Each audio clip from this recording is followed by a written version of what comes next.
Yo, welcome people. It's your boy Tops back again with the preview show on Chanzo Sports. Arsenal versus Everton. It's a must win for Arsenal if they have any chance of staying into this title race. I'm hoping they can win. But yeah, it's going to be a difficult game, man. Obviously, Everton are a bit of a weird team.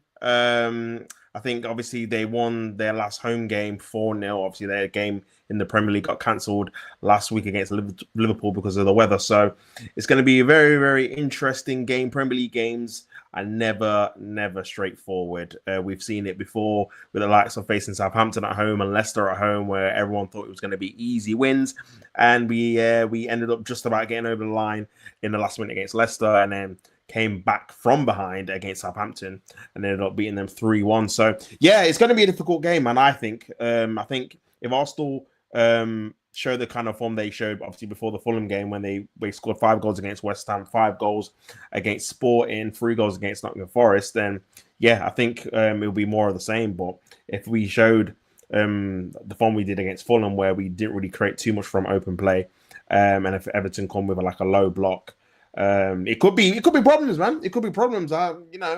We do struggle to break down like a low mid block quite frequently. So yeah, we'll have to see. But yeah, today on the preview show, I'm just going to go through some of the stats and statistics going into this game between obviously Everton and Arsenal. Obviously, Arsenal versus Everton is at the Emirates. So yeah, if you didn't check out the show I did before, it was the Half the Press show.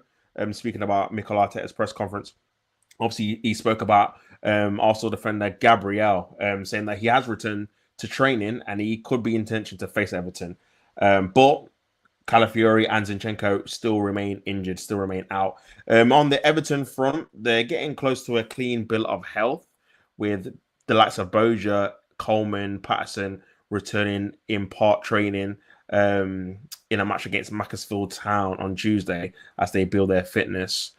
James Garner is a long-term absence, though, so that is probably a worry for them. But let's get to the match facts now. The match facts on this game. It's going to be a tricky game, like I said before. It's going to be a tricky game. But if you go on the match facts, Arsenal's tally of 102 victories against Everton is an English league record by any club versus a single opponent. Now, back in the day, I do remember a couple of victories. I remember back in 2005, we beat them 7-0 at Highbury. I think we beat them 4-1 at Goodison that same year, I think. In 2009-10, we beat them 6-1 at Goodison the first game of the season. I remember Eduardo scored, Fabregas scored a banger, Denilson scored a banger as well. A bit of blast from the past. So there has been quite a few games where we have put quite a few goals against Everton. Even a couple of seasons ago, at home, we beat them 4-0. I actually went to that game where Saka scored, Martinelli scored 2, and I think Odegaard scored 1 as well. So, yeah, we do score quite a lot of goals against them. So 102 victories isn't a surprise that we've got over them. The 124 Premier League goals scored by Arsenal in this fixture is a competition record against one opponent. Like I just said, 7-0, 6-1s. I've just named like off the top of my head, literally. I'm sure there's plenty of others in there where we've scored quite a lot of goals against them. So when we do beat them, it does look like we beat them by quite a long margin. Sean Dyche's first game as Everton manager was the 1-0 Premier League home victory over Arsenal in February 2023. The Toffees have lost all 3 subsequent league meetings. So yeah, I do remember that game actually. I do remember that game. We were on such a good run. We only, I think, lost 1 game. That was at Old Trafford that season. We were top of the league, I think, by like 8 points. City had a game in hand at that point in time. And yeah, it was a new manager bounce. They just obviously got Sean Dyche in from, obviously, I think it might have been from Rafa during that time. So yeah, it was his first game, and the game we were poor, man. That game, we always have those games, and that's the thing. Even when we've been obviously this is the 3rd year where we've been at a decent level. Away from home, even though obviously before this season we had that away record where it was like 9 wins, 1 draw. Away from home, we always have those kind of games because we haven't got like a clinical striker where it's kind of tight, a bit tame, and then they score against a run of play or score from a set piece or whatever. And it ends up being just 1-0 and it stays 1-0. We can't really break them down. We don't really have a bit of magic in us to try and claw back and win. I mean, I've seen a stat that we've only won 1 game, I think, on the Mikel Arteta. Where we've been trailing at halftime away from home in the Premier League, and it makes it you can kind of tell because some of the games that we've gone down like 1 goal down early, like Newcastle, obviously Fulham the other day, we just about got a draw. So yeah, it's very difficult when a team has like a low mid block and goes in front against us away from home or we're away from home. It is very difficult for us to break down. So yeah, that's not a surprise how that game ended up going. Everton have just won 2 of their 32 Premier League matches at Arsenal. Like I said, the last one I do remember was a Bernd Leno own goal. I think it was the same day that they had the protest for the Super League. I think it was a Friday night, I remember. Yeah, 1-0 own goal. I think we had a penalty and then they disallowed it, or VAR overturned it or overruled it. It was a foul, I think, against Pepe. But yeah, they disallowed it or overruled it. So I remember that very, very well as well. Going on to Arsenal then. Arsenal have 29 points after 15 matches. At this stage of the previous 2 seasons, the Gunners were on 40 points in 2022, 2023, and 36 points in 2023, 2024. So yeah, that just shows you. I mean, the 40 points one is ridiculous anyway.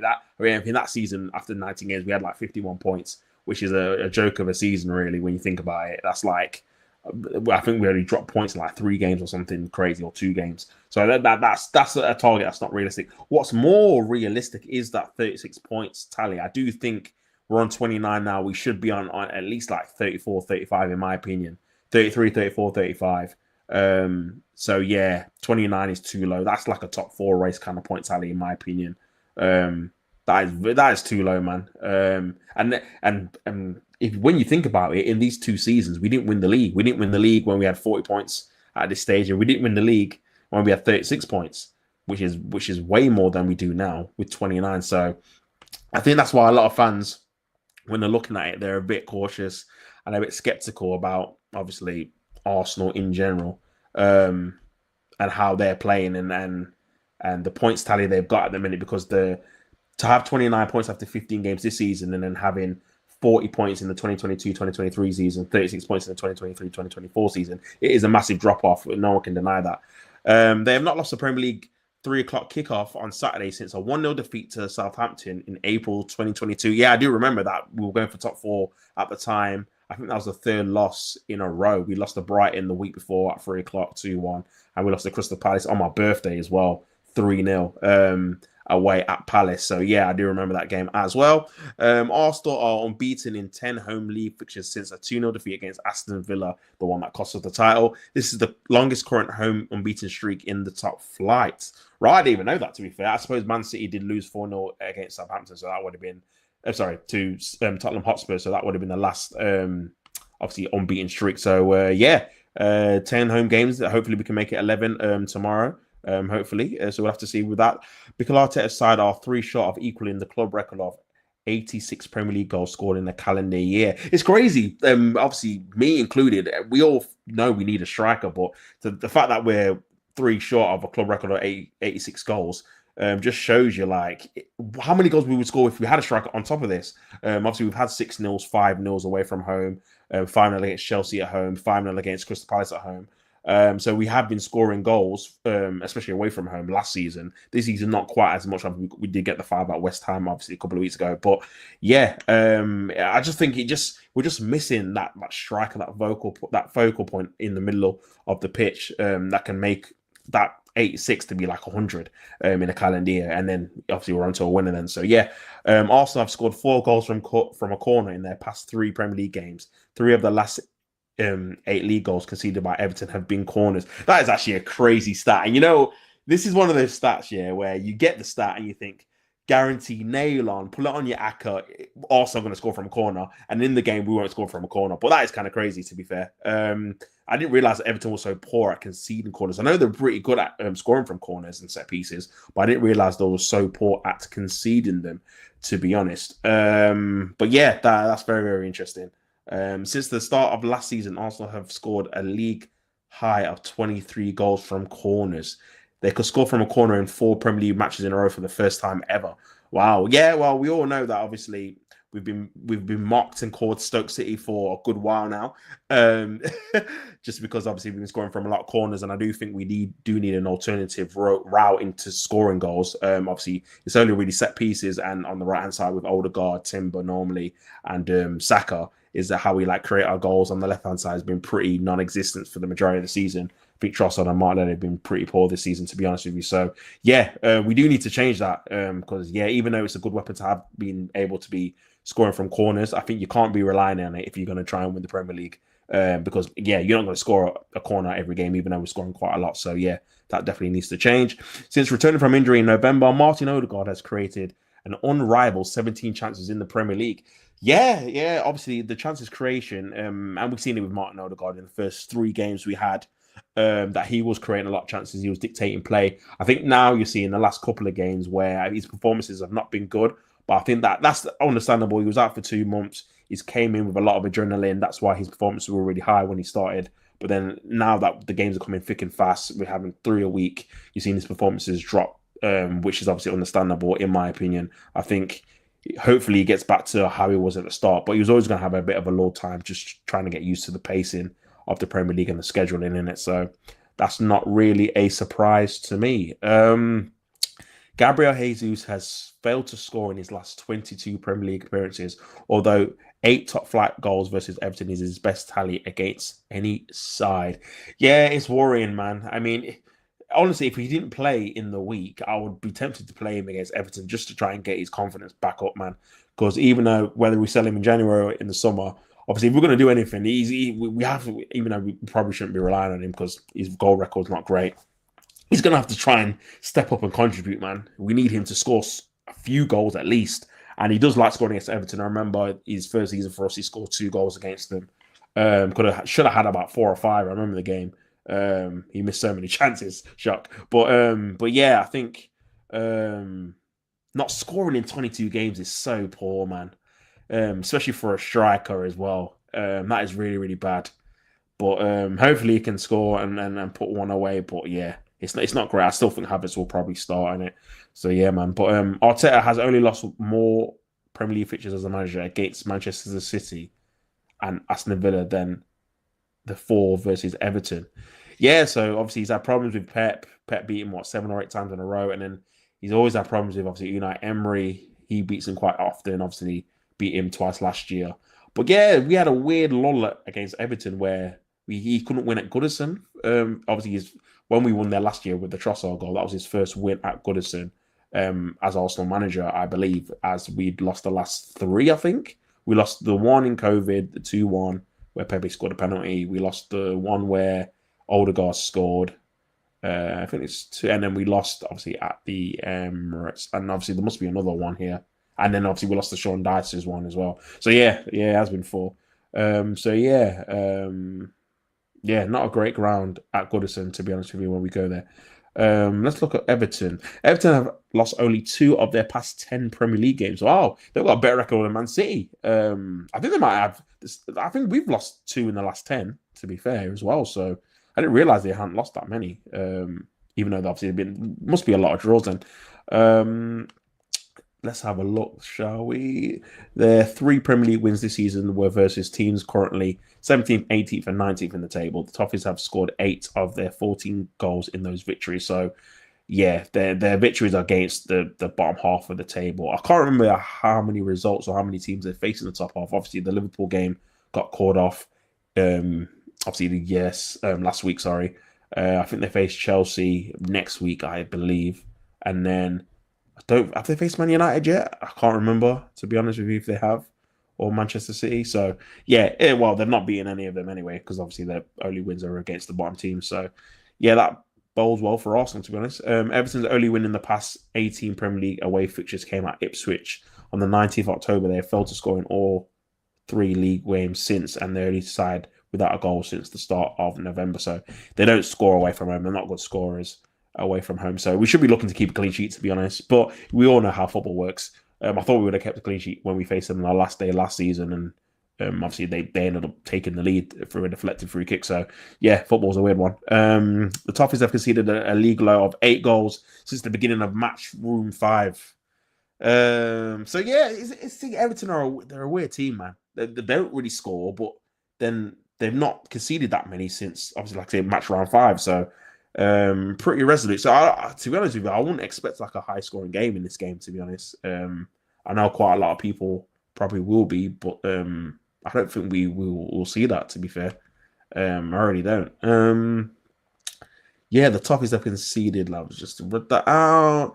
8 of Everton's 14 Premier League goals this season have scored via set pieces, the highest percentage by any team since West Bromwich Albion in 2014-15. Why are these guys not getting called Stoke? They've got a higher percentage than we have. Do you know what I mean? So it's gonna be the clash of the rigging set pieces. We're really good at set pieces. They're really good at set pieces. They're really bad at conceding from set pieces. We've conceded quite a few goals from set pieces this season. I'm thinking of the Sporting game.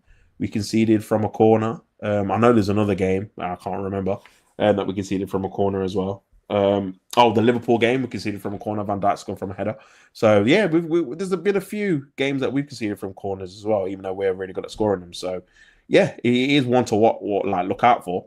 This is Sean Dyche's 500th league game as manager.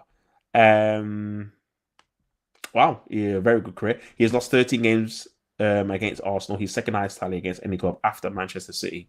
So even though Sean Dyche is obviously known for that rugged, bullish kind of defending on all fronts, 1-0 kind of a tactic, he does lose quite a lot to Arsenal and Manchester City. Burnley's 1-0 victory in December 2020 is Dyche's only win in 9 Premier League visits at the Emirates as a manager. I remember that as well. Aubameyang own goal. Xhaka got sent off for strangling some guy. Great times. Obviously not, but during the COVID season era or whatever. So yeah, that is very, very fun. Look at the league table. Arsenal are third currently. They're third, and Everton are 15th. Everton have 14 points. Arsenal 29. The current form table. So Arsenal's last 5 games: 3-0 victory against Monaco in the Champions League, 1-1 draw at Fulham away in the Premier League, 2-0 victory against Manchester United in the Premier League, a 5-2 victory away from home against West Ham United in the Premier League, and a 5-1 victory away from home against Sporting in the Champions League. You look at Everton's last 5 games. Like I said, the Liverpool game was cancelled last week, so you look at Wolverhampton Wanderers. They won 4-0, emphatic victory. They did face Manchester United and they lost 4-0 to Manchester United. So listen, not every game's the same, but if you're looking at that and how easy Manchester United scored against them, and they're a team obviously with Ten Hag at the wheel, they struggle to score goals. A little bit similar or a bit different with what's his name, friggin' Ruben Amorim. But yeah, if they're scoring 4 goals against them, you'd think that Arsenal could score quite a few as well. They drew 0-0 at home to Brentford. They drew 0-0 away at West Ham, and they actually lost to Southampton away 1-0. So yeah, couple of 3 clean sheets. I think they actually have more clean sheets they do than Arsenal in those 5 games, which is interesting.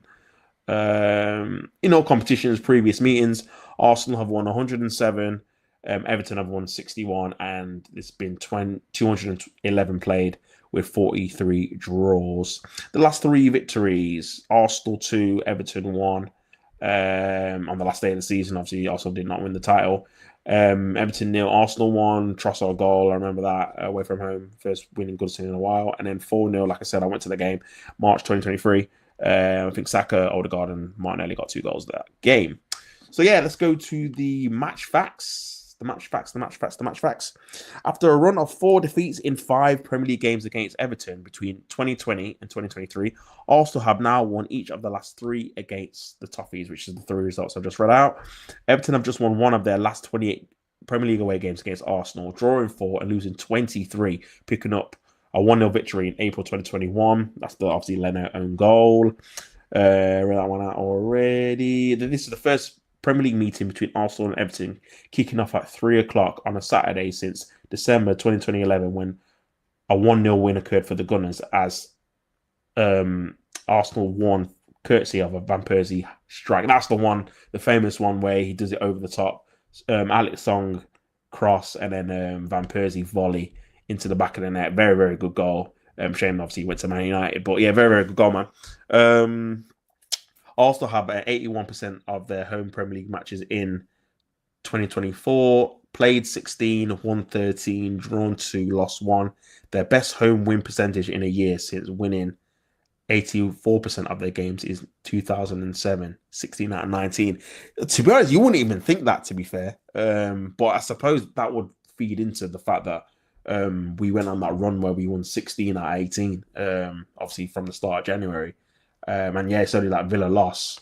And the 2 draws are, the 2 draws are obviously this season against Liverpool and Brighton. So, yeah, Everton have failed to score in each of their last 3 Premier League matches. Attention, 42 shots with an XG of 3.26 without success, and are the only side without an away goal since the start of November. They last went 4 in a row without a goal across October and November in 2022. So their record from scoring goals is pretty bad. From what I'm hearing there, that was a terrible record, to be honest. But yeah, that's something that we can look at, definitely. Everton's only Premier League win in 2024 came out of promoted Ipswich in October. Drawn 6, lost 9, with their last 3 away wins coming at teams starting in the day in 15th, 19th, and 17th, respectively. They've only won 1 of their last 39 away matches against teams starting the day in the top 3, winning at Leicester in December 2020. So yeah, their away record's poor. This is all like teeing up for an Arsenal win, but football's just so funny that all the stats will favour one team, and then on the day the other team will just win. It's just weird how it works like that, innit? Since the start of last season, Arsenal have scored more goals via corners than any other side, 23, doing so in each of the last 3 games, 4 goals. The Gunners have never previously scored from corners in 4 games in a row, while the last side to do this were Liverpool in February 2022. See, Klopp's formidables, I think that is. Klopp's formidables, well, they weren't formidable because obviously they didn't win the quad, but they scored from 4 goals in a row, 4 games in a row, 4 goals from corners, and no one calls them Stoke. Well, what it is, isn't it? 8 of Everton's 14 Premier League goals this season have been scored via set pieces, 57%. The highest percentage by a team in the season since West Brom, 61%, which is obviously Tony Pulis's side. And I think I read that out before. Since returning from injury on November, Martin Odegaard has created 17 chances, with 7 of those created for teammate Bukayo Saka, the most from one player to another in that time. And that is your lot. So yeah, like I said, with these stats, man, they all favour Arsenal, to be honest with you. Arsenal are at home. Like I said, in the half of the press show, Gabriel could potentially be coming back, and you really want to think about it. You want to think, like, what kind of team do you guys want to see? What kind of team do you think is going to be good enough to beat Everton? I know we have. It's weird, man, with Arsenal, because we won 3-0, obviously, at the weekend. Sorry, in the week. But quite a lot of people are not unhappy. Me, personally, I didn't think the performance was great. We missed quite a lot of chances. And obviously, for a fan, when you know you've not got a clinical striker, and then you have 4 one-on-ones, which is the most I think I've seen in an Arsenal game in a good while, maybe from even like the Wenger days, where we wouldn't even get that many one-on-ones then. 4 in one game, and we missed all 4 is crazy, to be fair. So yeah, it's a sticky one, man. I think when you've got a team where they're like a striker and a goal scorer, and then you miss all these chances, it kind of reiterates to like the fan base that we definitely need a striker now. If you didn't think so before, we definitely need one now. Even though we scored 3 goals, we should have won about 6 or 7-0, like legitimately. So it's a sticky one. The forward line is not obviously getting a lot of love, apart from Saka at the minute, because he's the only one really producing on a consistent basis on that right hand side when he's not being like mocked by 3 or 4 people. So the others need to step up. To be honest with you, Kai Havertz needs to step up in terms of his goal scoring. He's been poor the last couple of games in the league. Obviously, he looked a bit better when he came on as a substitute in the Champions League. But he's looked jaded. He's not really looked physical enough. He's not really been involved in the game as much as he should be. So we need him to step up in terms of performances and goals. He's only got 5 in 14 games, which is obviously not good enough for a starting striker for Arsenal going for the league. You got to be. You look at someone like a Salah, Cole Palmer, like these guys are touching like double figures already in the league. Haaland, obviously. We want the Arsenal striker, to be on 10 or 11 at the minute, and so he needs to step up and score some more. Martinelli again, been hot and cold, inconsistent, not been great, to be honest with you. He's only really had 3 or 4 games, I would say, where he's been at a decent level. The others, he's been hot and cold as well, so we need a performance from him. But yeah, in terms of my team, I probably would go Raya in goal, back 4. See, for me, I would go. See, so okay, what I'll do, I'll name you my team, and then I'll name you the team that I think Arteta's going to go. So I would go Raya in goal. Right back, I would go Timber. Then I would go Saliba, Kivior, Lewis Skelly. Then in the midfield, I would have Rice, Marino, and Odegaard. I'd leave out Partey, even though Partey's been our best midfielder this season. The reason being is because he's probably not going to be here next season by the looks of it with his contract situation. And I think you need to bed in Marino at this point in time. He needs to start playing some games, getting some minutes, getting used to the Premier League, and he's not going to do that if he's on the bench all the time. So for me, I'd start him in that left 8, and then up front. You know what? I think I would play Saka, Havertz, and I would start Sterling. I really would. I will start Sterling because the merry-go-round we're having at the minute with Trossard playing, Trossard starting, him not really playing very well, bringing on Martinelli, and then Martinelli starts the next game, he don't play very well, and then it's just vice versa. I don't think it's helping either player. Either player looks like when he's on the pitch, they know that they have to really maximize their minutes. So Trossard's been a bit more greedy in the last 2 or 3 games because he's thinking he needs to get on the score sheet to cement his place in the next game. And Martinelli's been quite indecisive, not really knowing what to do in terms of going for goal or putting in a cross. And I think it's affecting their games individually quite a lot. So I'd give Raheem Sterling a go. I mean, I don't know why we got this guy on loan if we're not going to play him. Like, we're paying his wages, 100 grand a week.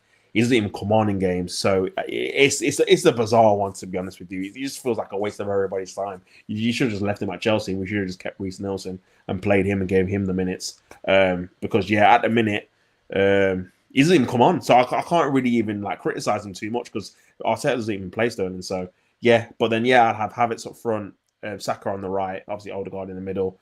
And, see if we can try and get a cohesive unit going with Arsenal on the right-hand side as well as the left-hand side and not relying on set pieces, and see if we can go from there. But, that's why I expect the team that I would pick. Now, the team I think he's going to pick is going to be Raya. I think Partey's going to be at right back, Timber at left back. I think he might play Gabriel, to be honest with you. I think he'll play Gabriel and Saliba. Then Partey will be Partey. I think Rice in the left 8, and then Odegaard. Then I think he's going to go with... He normally starts Martinelli in the home games and Trossard in the away games for some reason. So I think he was going to go Martinelli, Saka, Havertz. But I could be wrong. Sometimes he might throw in a Jorginho just to spice it up a bit. So you never know, man. But that would be my team. In terms of the score, I think we're going to concede a goal. I think they're going to score from maybe a corner or something. But I expect us to win the game. I think we're going to win 3-1. I think they might score first from a corner, and then we're going to come back into it and win the game 3-1. In the end, maybe not the most convincing, but I think with these games, these home games, we've got Ipswich coming up on the 27th of December as well. I think with these home games, you just got to get the points on the board. You don't want to end up being complacent and end up dropping points. Obviously, we're a much better team than Tottenham, but you look at them and how their fans were reacting when they were up against Ipswich at home and then they end up losing the game. And you're thinking, what? It'd be a sure bank. I thought they were going to win that 3-4-0, but they lose the game completely. So, you just can't take your eye off the ball. Approach this game like you're approaching any other team. And then I think we'll be all right, to be honest with you. But that concludes the preview show. Hope you enjoyed it. Please like, share, subscribe, and do all that good stuff. At Tops Chanzo on Instagram, TikTok, on X as well. So make sure you follow your boy. I'll be back tomorrow for a watch along for the Arsenal vs Everton game, first one on the channel. So please stay tuned for that. But until then, it's been your boy preview show. Have a good evening, and I'm out.